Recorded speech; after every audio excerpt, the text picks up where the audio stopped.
The chair can't be here this evening, so I'm going to do the best I can to get us through the meeting. We'll begin, I guess, with a roll call. David Kent, I'm present.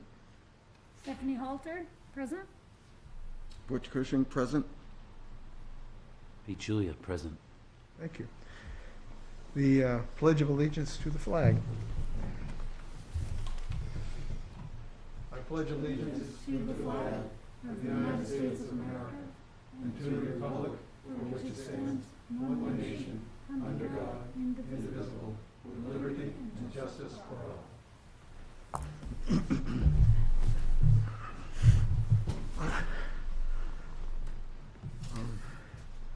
We have minutes that have been, June has provided to us of the last meeting, the November 2nd meeting. I'd like to turn our attention to those. Are there any omissions or corrections that people would like to make? I have none. Stephanie has none. Okay, I have none. A motion to have them approved. I make a motion to approve the minutes. Wish makes a motion. I'll second. Stephanie seconds it. Vote. Aye. Aye. 3 people who are in attendance vote aye. Okay. There doesn't appear to be any unfinished business, so we will then move forward to public hearings. And the first, as you'll see under item 5A, a request from Michael and Wanda Powers for an equitable waiver of it. Oh, that's our old one, sorry. Messed that up. A request from Mountain Village Charter School for an extension of a special exception granted on December 3rd, 2019. This special exception is to allow an educational establishment, charter school, on the Tenny Mountain Highway. The special exception expires on December 3rd, and the Mountain Village Center Charter School has requested a 2-year extension. This property lies in both the industrial and commercial development and agricultural zones. June, can you provide us any background on that? Sure, and I believe Frank is here from, I'm sorry, I forget your last name. McLean. Frank McLean, sorry, I apologize, is here from the Mountain Village Charter School to explain. I did send to you the materials regarding this application or request.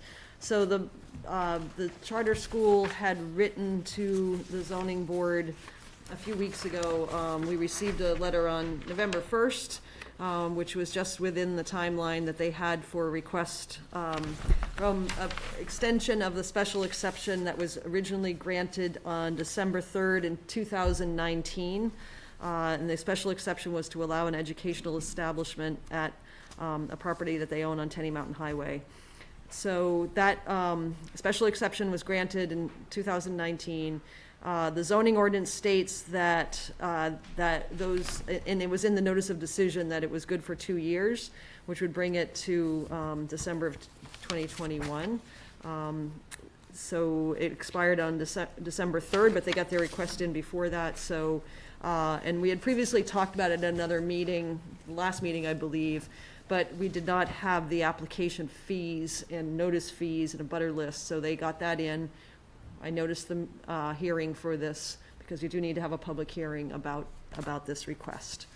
So everything else, I think, is on the staff report. I can go through it, but the facts are there as I see them, but you can also ask Frank for a bit more detail about where they are in their progress for this.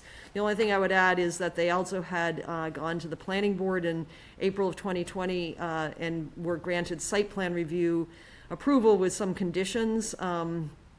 And that approval was good for 1 year, so they had come to the planning board recently, and the planning board did extend granted an extension of that previous site plan review approval, and that approval is extended to October 15th of 2022. And they are required to have some active and substantial development by that date. And they should be submitting quarterly reports to the planning board on their progress. So. Any questions of June before we? No. Would the No. proponent, you have questions? No questions. No, okay. Would the applicant like to make a statement? I mean, I watched the last planning board, you guys had pretty much narrowed it down. You were gonna just vote to okay the extension because you understood COVID and you read the letter and everything that explained pretty well what we're going through in that time period. Yeah, I mean, I'm really here if you guys have any particular questions for us outside of just the general zoning exception that you guys we already went through. Anyone have a question of the applicant? I'm all here for you. Like I will talk to you for an hour. So 2 hours. how real is it to complete this in 2 years? How do you feel you're gonna be able to accomplish it? So we have a few different avenues. When we went to the planning board with the actual site planning that we spent a bunch of money on, we worked in the ability to put temporary modular units up there instead of a foundation brick and mortar building. Right now, USDA is the one that would be giving us loans. They've been not doing loans for about 1.5 years because of uncertainties and passing of the budget at the federal level. They're the ones that are backing our loan because as a public charter school, we don't have municipality backing. It's all just done through the DOE in our state education fund. So we don't have a way to generate funds on I hate to say the backs of taxpayers, but we just don't have that capability to just say, hey, let's build a $1 million very thoughtful building. We're stuck with trying to fundraise that as we're going. So we did fundraise enough to purchase the land, and I would like to also, you may not be aware of it, I'm sure you're not, but when we filed the zoning, we didn't even own the land at that point. We were in the process of closing on the land, and we didn't close until June of the following year due to COVID and the bank not being able to appraise or process the loans. So even our building permit, which was issued in April, we still didn't close on the land until the next point. And the reason we did that was because we weren't sure to spend $350,000 on the land. We needed to make sure the zoning board would give us the exception to build or even put modulars in that unit, the same with the planning board. So we had to get our ducks in a row before we could pull the trigger on buying and spending, $350,000 of hard-earned, we took a loan out on it, but we still have to be thoughtful on how we're spending that money and can't just jump into it, right? We have to do our due diligence. So, yeah, that's where we are at this point. So in my theory, I think that not only myself, but the entire board, along with most of the school, would love to consolidate both of right now we have 2 campuses. We have our lower grades up top, and then we have our 4th through 8th grade in the 9th state complex. So we have 2 separate campuses, and that's the idea, to push everybody together. It's more in line with the Montessori educating model. And then also with the increase in land, the accessible land to us at the new lot, which I think is like 31 or 41 acres, we'll be able to really get more ingrained. We're already spending, the majority of our days outside, but we're really going to be able to develop that land and become a model for wilderness education. The zoning ordinance really only allows a 12-month extension. Yeah, and I understand. And the planning board only extended you to October, sir. They gave us 18 months. They were doing a 1-year extension on I don't know, June might be able to illuminate why it was only 1 year extent. I think it's in the RSAs that in the zoning master plan, you can only extend a building permit 1 year. So this is for the site plan review approval, yeah, and they came, it had expired in, I guess, April of 2021. We had a bit of some correspondence and things, and so by the time they finally came to the planning board, it was this late summer or fall, let me see what the date was. October 7th is when the planning board addressed their request for an extension. So because it was October 7th, they decided to go, I think we went to the 3rd Thursday of October in 2022, which is when they normally deal with those kinds of applications. Okay. They basically granted it for 12 months. Steph, you have any questions? Just, I think kind of the one question I still have lingering is kind of what Butch asked, is do you think you're gonna be able to get the school built in that time? So it'll either be modules or we won't be able to reapply for it again until we have our financing more squared away. Square. Yeah, I mean, that's really, so the hindrance becomes that as we're able to squirrel away, you know, $20,000 or $40,000 to do site development, that if we don't have these exceptions in place, then we have to start from scratch all over again, I see. right? And that Yeah. pushes us back into that time period of working with contractors who already have a tight schedule. If anyone's working with anybody doing any kind of building, you know that they're, you know, 6 to 12 months out. So we're working with local guys that are able to, you know, if they can free up, like with our logging situation, where they cleared the lot. Have you guys, do you know where the lot is? I mean, you guys are all familiar with it? Okay. So Ju- in that, okay. June? Yeah.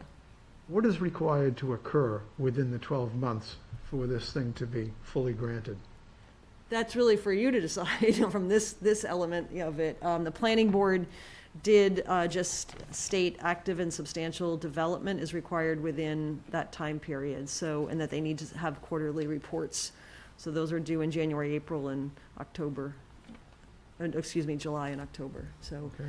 So we wanted to see, I think the planning board wanted to see that, you know, there, what kinds of progress is being made each quarter, and to just know that, and kind of create more of a dialogue on it. There are some, you know, making sure that we see whatever steps they're taking, that there's in compliance with the site plan that they had submitted also. Okay. Um, I think, again, this, the special exception is really about granting the authority to have that as a type of use, and the planning board's more about the Right. site-specific aspects of this, so, Exactly. yeah. Okay. I'm going to close down your presentation and ask, is there anybody from the public here who wants to present on this matter?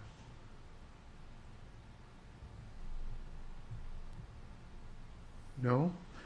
Okay, then I'm going to close down the public session of the hearing and ask the board to discuss the matter. He's raising his hand, Pardon me? he's raising his hand as the public. You're raising your hand as a public? Well, yeah, I'm not trying to beat a dead horse, but I would like to know, like, I think that one of the questions that you might have just been asking is how do we get this off the table and having it expire a year from now? And I would like to know that as well, like, what are there benchmarks that we can do so that now this is attached to that land for our usage in that period of time for developing? Like, if we end up having to go to the building, I think that's for this board to determine. well, I think as a starting point, we could look at what the planning board did as a condition, and consider adopting that condition as the same for us. Once he's begun doing what he's gonna do, he's sort of established the right to continue it, it would seem to me, at that point. But I'll wait to see what you fellas think. I didn't see a planning board minutes on this particular meeting, so did they, with these quarterly reports, did they set any standards for you to meet by these quarters, or? I appreciate the question because that is something that June and I have spoken about at length, is this distinguishing of substantial and, I'm sorry, what are the terms, June? Active and substantial. Active and substantial development. There really isn't there's nothing defining that in the master plan that isn't black and white.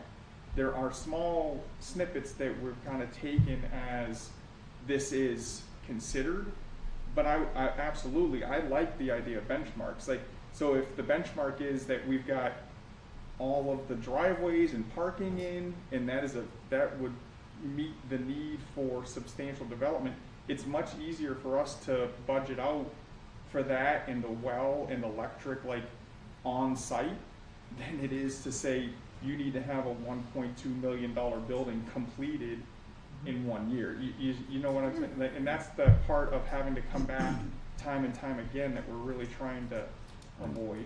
Okay, now it's time for us to discuss it. It would seem to me, to the board, that site plan review certainly should have been completed.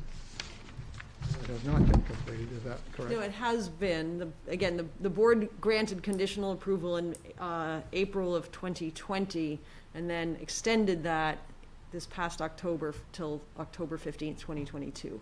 They're not going to do anything else on the site plan? Correct, and unless there's any issues with not complying with the site plan, yeah, Okay. And the next thing is the shovel in the ground level. right, yeah. When does development actually begin?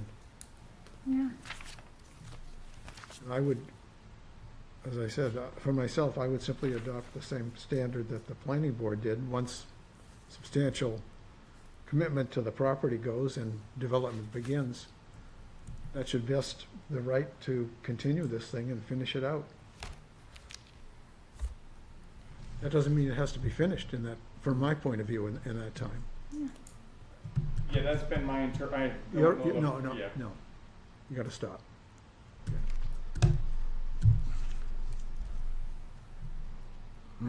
Peter, you got a thought? I do. I'd like to ask a question of you. How many, does the present zoning regulations specify how many times an applicant can be granted an extension? I believe it's once. Let me double check. I think I had, So the follow-up to that is, if it is only once, then I would assume they would just merely have to reapply. it is, right, it does say, section 1204.2, does say may be extended once for a period of no more than 12 months. Right. So yes, if they do not meet that sort of target of it, then they would have to reapply for another Reapply. special exception, yes. Okay. Thank you. Other thoughts from board members?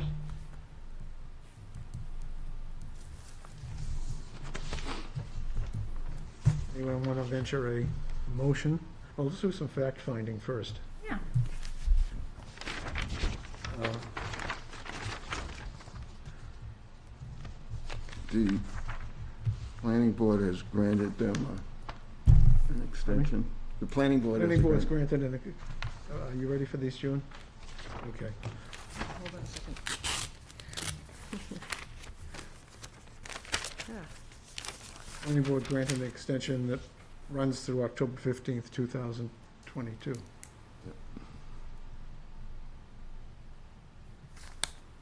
I think it would be good to put in what Peter brought up. The zoning ordinance allows an extension of up to 12 months. 12 months. Yeah. And I think also maybe a finding of fact that it has been an exceptional year during the pandemic, and I think a lot of businesses have been disrupted. That's a good one.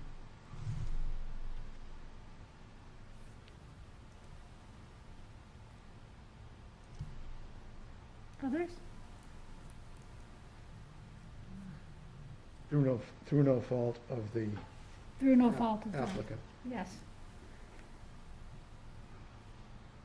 Yeah. Any others that people would like to add? Are there any conditions other than that which the planning, we're gonna add that as a condition, what the planning board did? We're gonna duplicate that or have a different condition or no condition? I'd say duplicate the planning board. Duplicate the planning board. I would agree with, do you agree with that, Stephanie? Sure. Okay. How long are we gonna let it run, folks? I think the 12 months, 12 months that's what's allowable under the under the zoning ordinance? zoning ordinances. Okay. You get that, June? Okay. Now, he would have to, if that expired and still not completed, he'd have to come before the zoning board for a special exception, right? A new application for a application. special exception, Start over. yes. Yeah.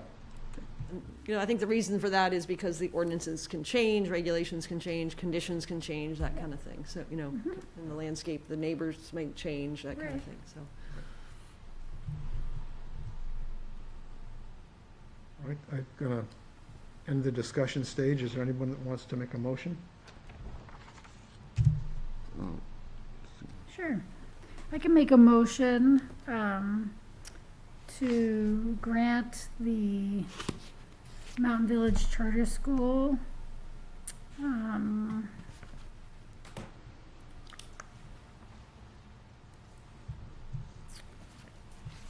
a 12-month extension On their current special on their exception. current special exception.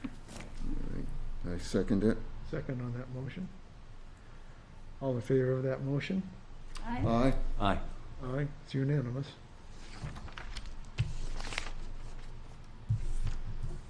Concludes that hearing. You're all set. Thank you.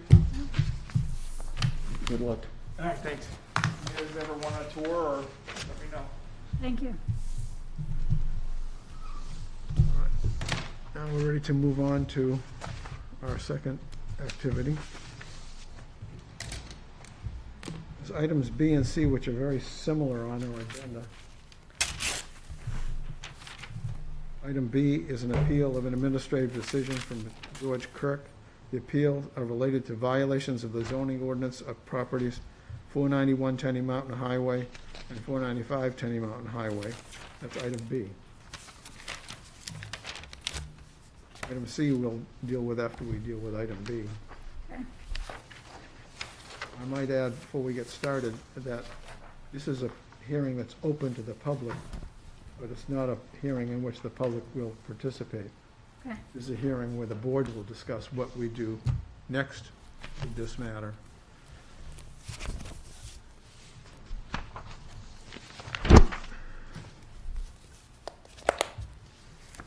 June, can you let us in on the timeline of what occurred here? Yep, let me just, I think you, before I get started, I guess, give me a second you to want to find my have a chance notes. to read Attorney Radigan's letter? Yes. That's important in what we're going to discuss here. Great, I can walk you through that. If you haven't, we can take a timeout and. Yep, so, as you just read, this is a request for an appeal of an administrative decision.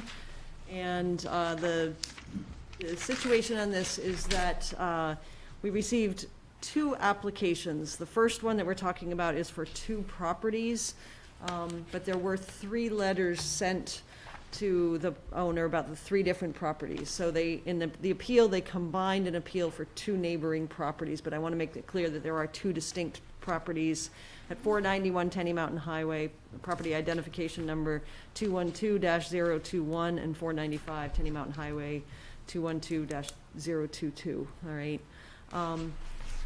So this is a situation on these two properties where our code enforcement officer, Scott Whedon, who is on the meeting here via Zoom and can help answer any questions, he had been working with the property owner, Mr. George Kirk, starting back in June, in some meetings, both here at Town Hall and on site, to discuss situation at the property.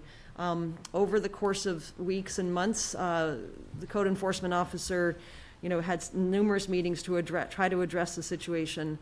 We felt enough time had gone by, so this fall, we decided to move ahead and put a formal letter together informing Mr. Kirk of the situation on the properties, both of these properties, and that letter was dated October 20th, 2021, and was delivered in person by Code Enforcement Officer Scott Whedon on October 21st, 2021.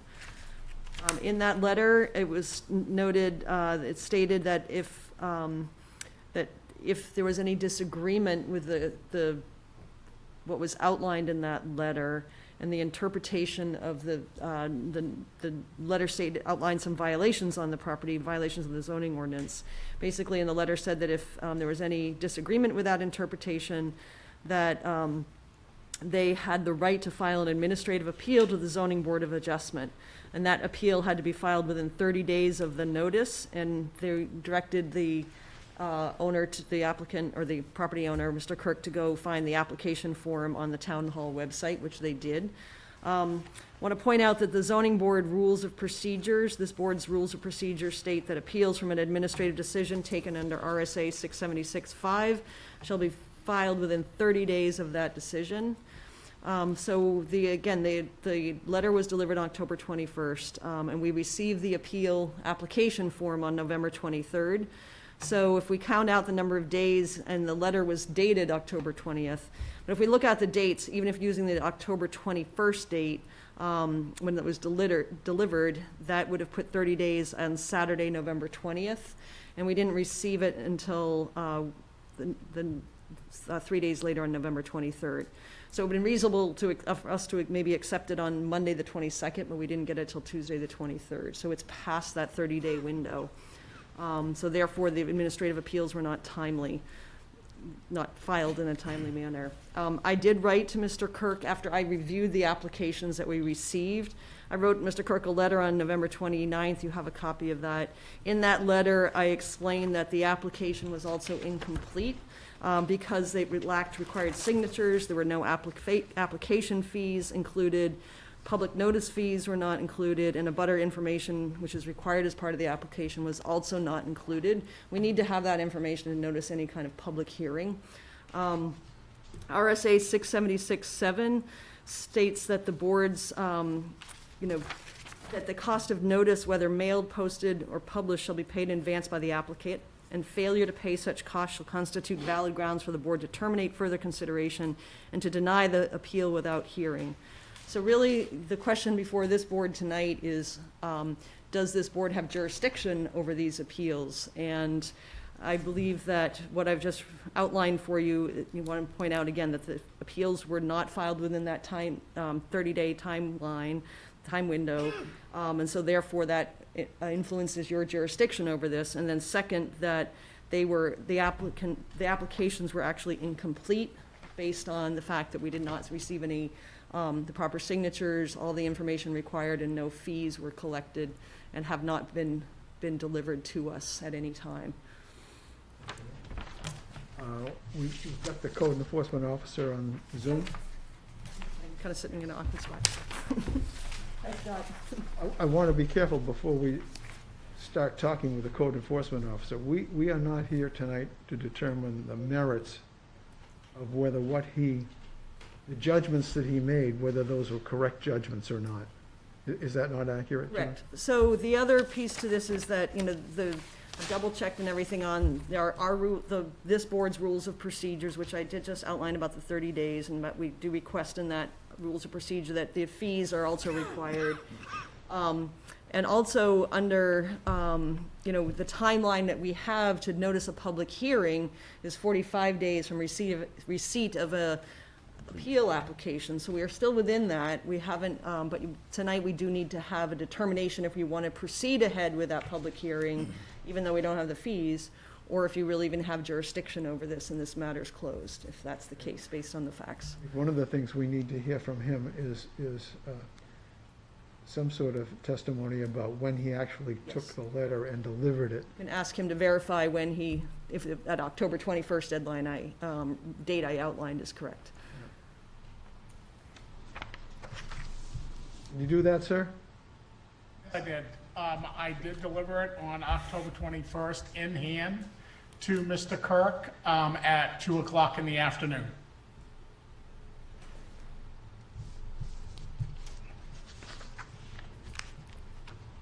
Okay. Did you get a response, June, to the letter that you wrote? No, I have not heard anything. I've had no contact with Mr. Kirk.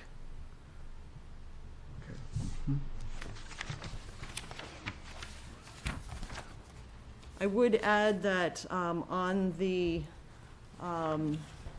application regarding the appeal, attached to it was a appearance signed by James Steiner, who is here tonight, but that also was not, there was no box checked off there as to the position of that individual.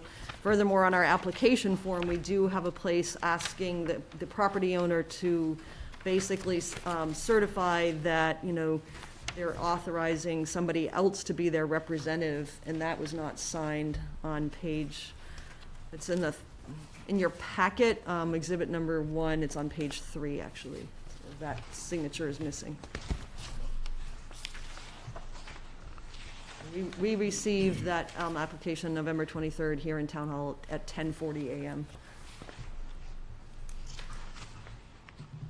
Okay.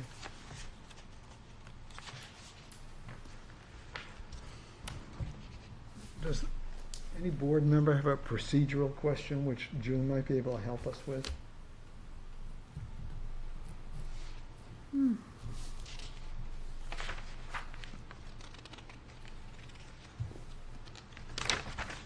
I think my suggestion and advice to you and also, is to think about these facts of what you've been presented, the timeline, the application completeness, and go through the findings of fact and then vote and make a decision as to whether or not you feel like you have jurisdiction over this appeal. And then, based on that, we'll figure out the next steps.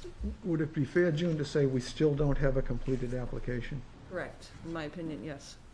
We still do not have fees, and we have lacking signatures. We do not have any abutters listed, and the application form does spell out that there's a list on, of things that are part of a complete application, so. I'm going to propose that as the first finding that we make, which is the application as of this date is still not complete.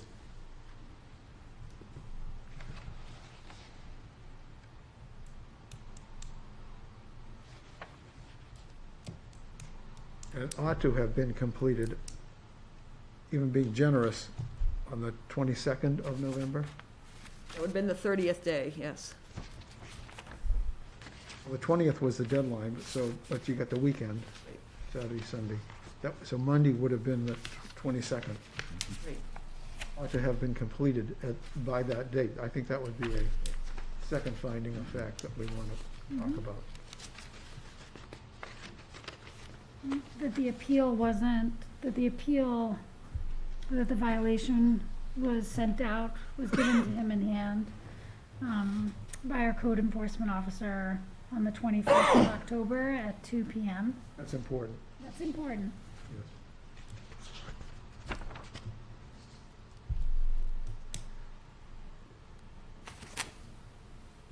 Which, have you got one in mind? No, you covered the two that I was thinking about. We got anything right? Peter, have you got something in mind? No. We should say something about the fees, I think. Okay. The fees that are required to accompany the application have never been paid. Did you make a finding of fact already that the application's incomplete?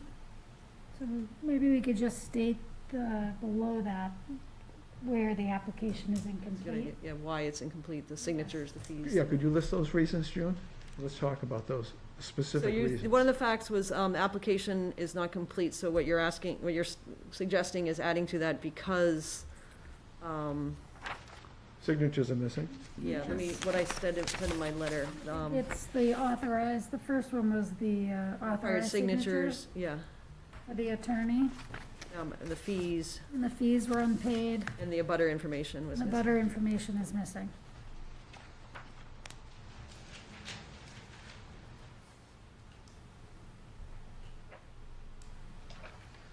So there are essentially three things that cause the application to be incomplete. Yep, and do you want to reference the RSAs that We will, yeah, I'm sure. is part of the facts of what's required?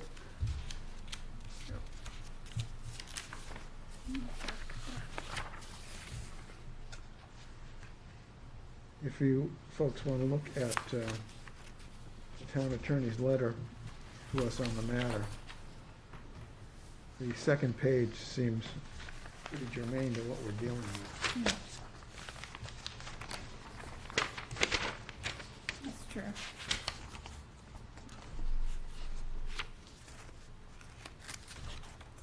So the application, not only is it incomplete, it was received beyond the period of time. It Which is- wasn't received in a timely manner.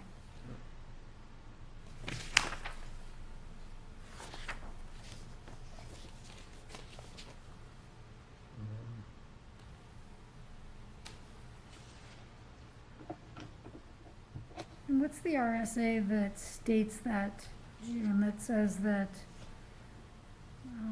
which one is that states that we have to do it, submit that application within 30 days? So that's in our the RSA, I believe, states that it has to be within a reasonable time, and then zoning board rules of procedure states that appeals of an administrative decision taken under RSA 676-5 shall be filed within 30 days of the decision. So the letter is the start of that 30-day time period, Okay. and that's in our rules. Okay, that'd be a ruling then, with the combination of the state statute and the town ordinance In the town So ordinance. it's the zoning board of adjustments rules of procedure, yeah. Mhm. provide a definite time frame.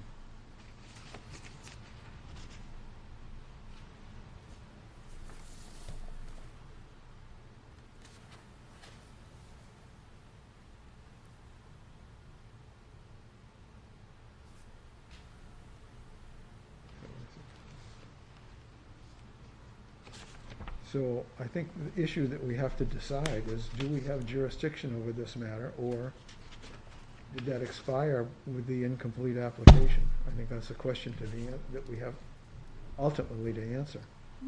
Can I make a suggestion that you might consider RSA 676-7, which states that the cost of notice, whether mail, posted, published, needs to be paid in advance, you know, what I had read in there, and it's in the letter too. Failure to pay such costs shall constitute valid grounds for the board to terminate further consideration and to deny the appeal without public hearing. That should be listed. Do you want that as one of the findings? Yes, please. Okay.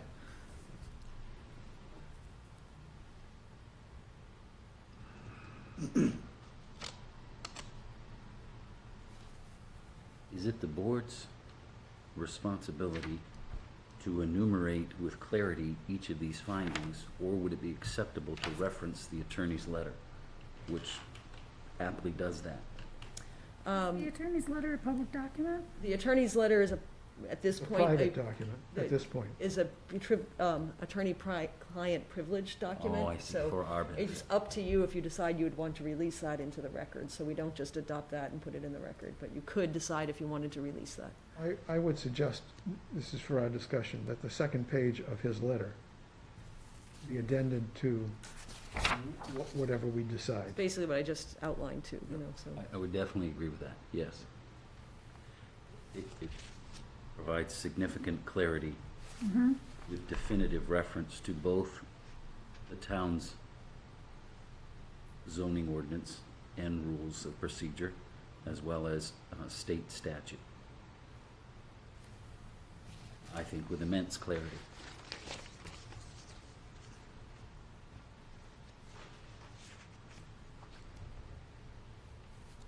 I also think to label this application that we have in front of us as incomplete is generous at best.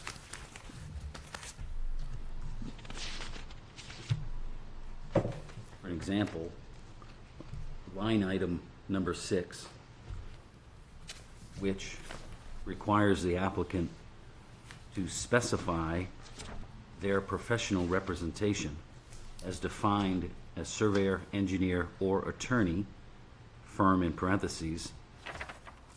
The very clear indication here is N/A,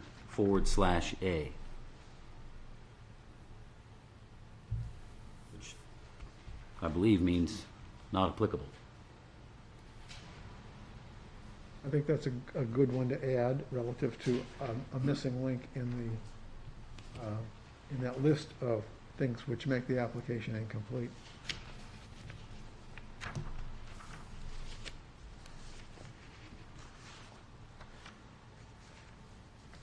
As an editorial comment, I would like to add that June's letter, I think, was very generous in providing an opportunity. Mm-hmm.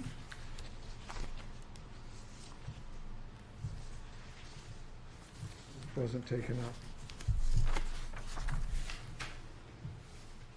But personally, I don't view that as reopening a window for an opportunity to start over.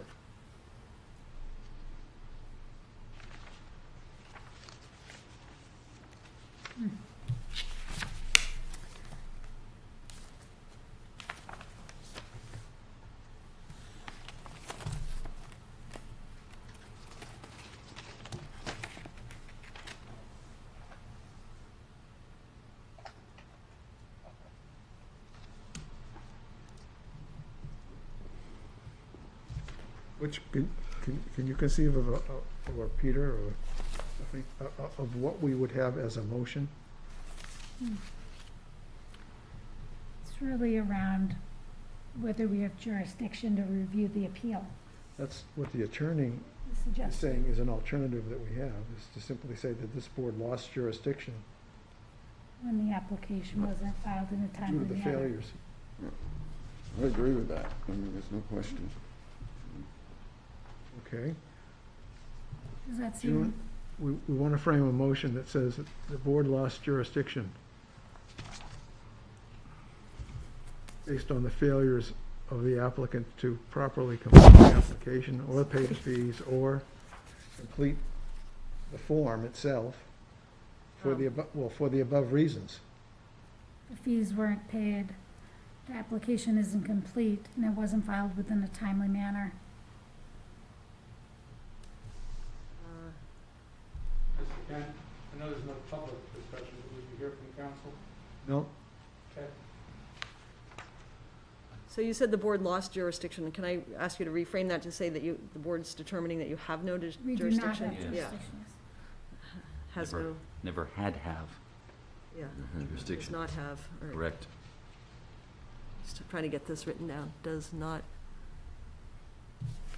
Your motion is the board does not have jurisdiction because the facts show it's incomplete and not filed in a timely For all the manner. reasons stated above. I think we should put it in the motion that, that the facts. Okay, or- because the application wasn't filed in a timely manner and is incomplete, And the fees weren't paid. and the fees weren't paid, which I think is part of the application, incomplete.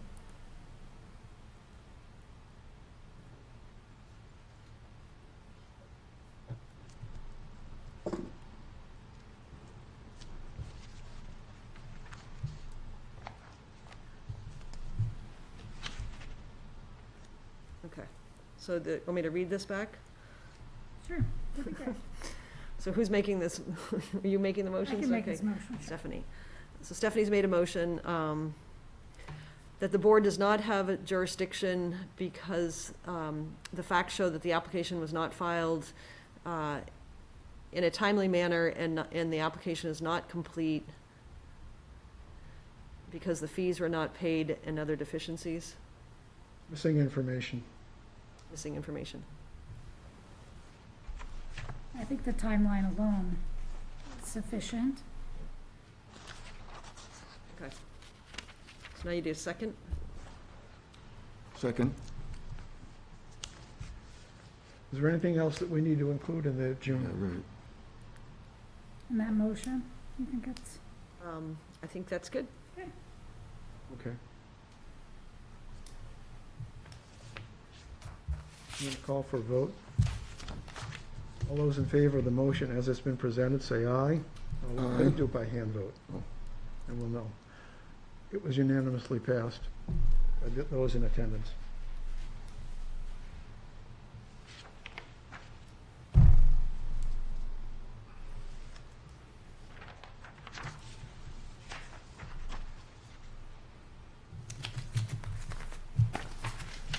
Right. All right.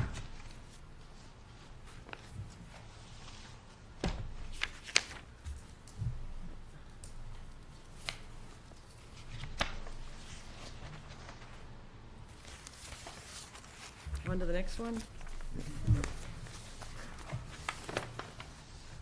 That's item C. An appeal of an administrative decision from George Kirk related to violations of the zoning ordinance at 540 Daniel Webster Highway. And it gives that PID 233021. That's a single lot, is that correct? Correct.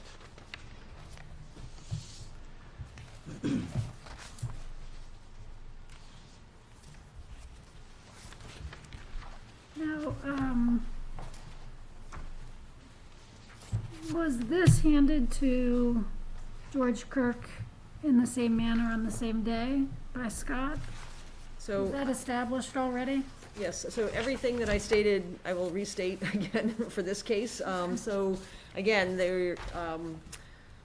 our code enforcement officer has been working with Mr. Kirk on a property at, on the right address here, It's 540 Daniel Webster Highway, property identification number 233-021, about some conditions and the land use, some land use issues there. And over the course of months, we finally determined this fall that it was ready to, have a more formal notification about some of the issues on the property, which Code Enforcement Officer Scott Whedon can verify that he wrote a letter dated October 20th, 2021, and delivered it October 21st, 2021 to Mr. Kirk.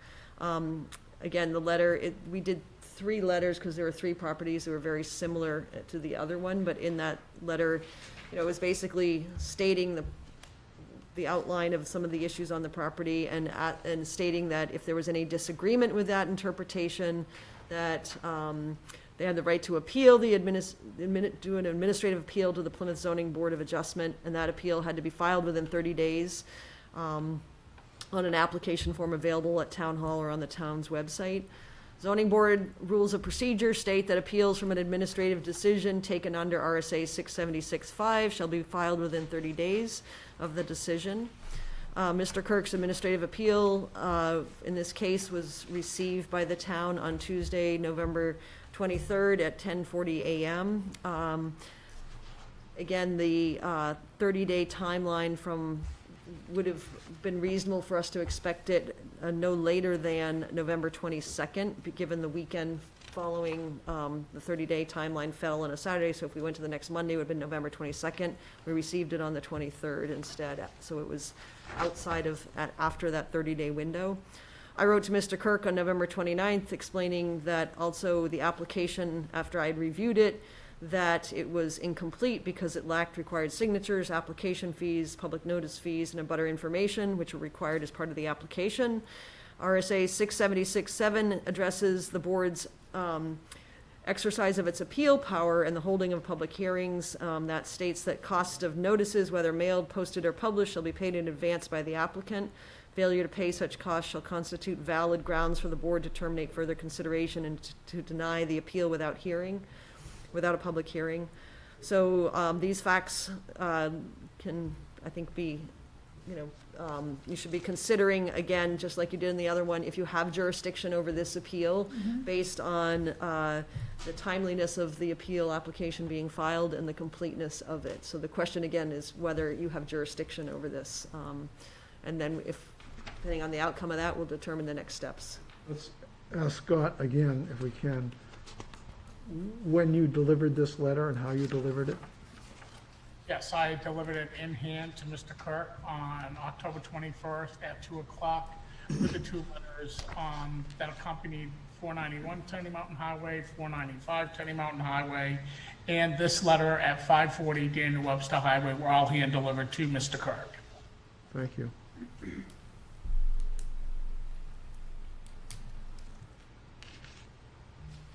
Are there any facts which would vary from the application, the other case which we've just heard? I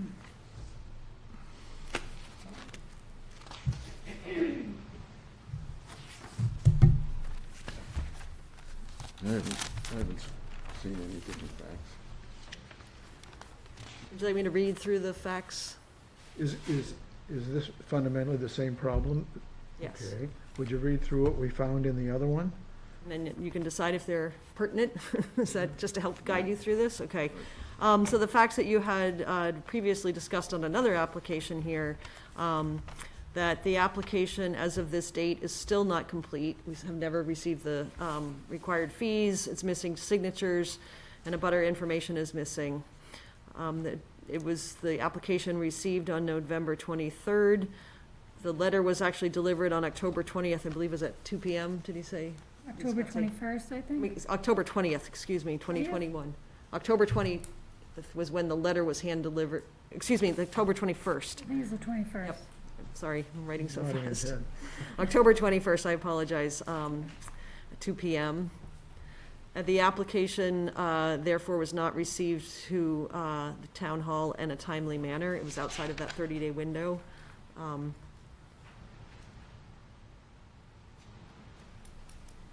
The ZBA rules of procedure and state statutes provide the time frame for when an application is due. RSA 676-7 also states that the cost of notice, whether mailed, posted, or published, shall be paid in advance by the applicant. Failure to pay such cost shall constitute valid grounds for the board to terminate further consideration and deny the appeal without hearing. The board's received a letter from the town attorney that gives clarity to this issue and the state statutes. There's also additional notice, one of the members had noticed that the application also, in the item number 6 on the application where it's specified stating in this case, an attorney to represent, or surveyor, engineer, was listed as not NA, which means not applicable, which also shows incompleteness of the application.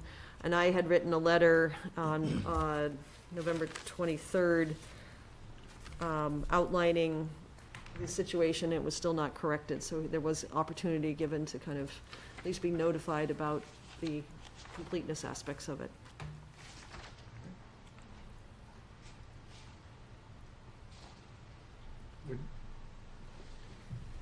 I have nothing to add to that. I don't have anything to add to that. Okay. You You want to wanna make make findings your, of facts? want to make your motion again? Sure. Well, let's accept the facts as having been recited in the first case as applicable to the second. Is the board in favor of that? Yes. Yes. I am. Yes. Okay.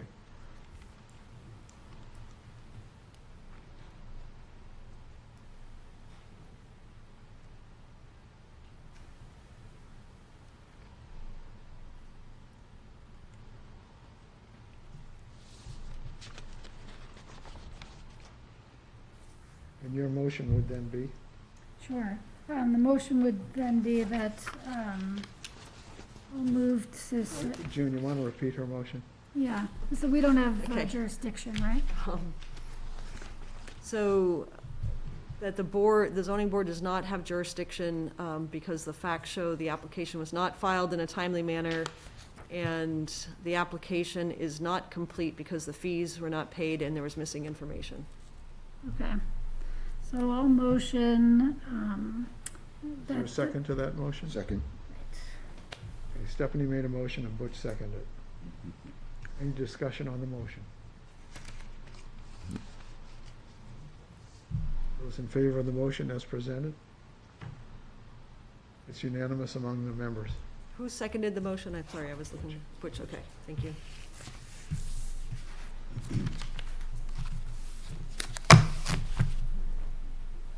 Let's move to item 6, which is new business.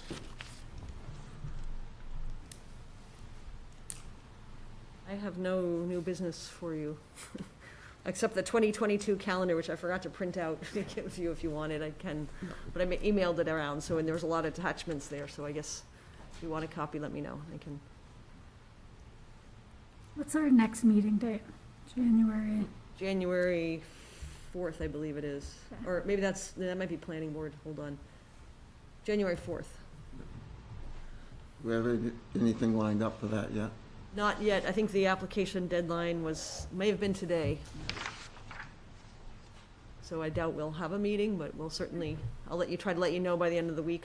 Maybe I'll try to, I know that sometimes I've been a little late, maybe letting you know, I'll try to Okay. let you know as soon. Sometimes if we know of something coming in, we can take it a little bit, depending on where the calendar falls and how. Just to make sure, June, in that last case, we're going to append the second page of the lawyer's letter as well, as we did in the first. So you do want the letter from there? The from second page. Second page, attached to the minutes. Right.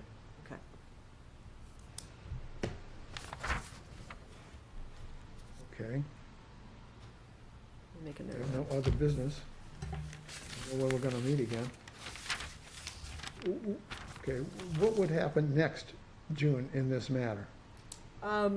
We have a meeting scheduled tomorrow with our attorney to discuss those next steps, so I will wait to get his guidance before answering that question. Okay. That'll be the best, most prudent. I think likely is a second notice of violation. We need to go through what's been given and discussed and, yeah. Yeah. then ultimately he must reapply, because technically, he's never applied. But isn't there a point at which he has to conform? Absolutely. The challenge is, I believe, where in the zoning ordinance, where are the teeth? Is the teeth the building, the code enforcement officer? Is the teeth the town solicitor? My understanding is that the selectmen would have to try to enforce. So we'll, Mr. again, I would Whedon's- be more Mr. Whedon's comfortable if we order. just wait, and I can give you some update after we Yeah. talk to Attorney Radigan, Yeah, about this Sounds matter. I think good. that's the most Where's prudent. 540? Is it across the road? They're right next to each other. Well, 91 and 95 are. 540 on that's on Daniel Webster Highway, it's Route Route 3. Route South. 3. down towards After the traffic Ashland. circle. Oh. Completely other end of town. Oh. The other two are on Tanny Mountain Oh, Highway. okay, yeah. Okay, so, Well, that's progress. Didn't want to get into the discussion with the lawyer, No. because if you look at his appearance, it doesn't even say who he represents. Right. again, we'll look at the next It's an steps. appearance. He might represent a neighbor, he might represent, who knows who he represents. So, and it was no, that's why I said no. I couldn't see any benefit in getting in a debate. Wasn't a public hearing. It was not. So I think, Yeah, I make a Again- motion to adjourn. yes. You may. Did you, yeah. Any seconded? Butch Second. always seconds that. All in favor? Aye. Yeah. We're adjourned. And thank you.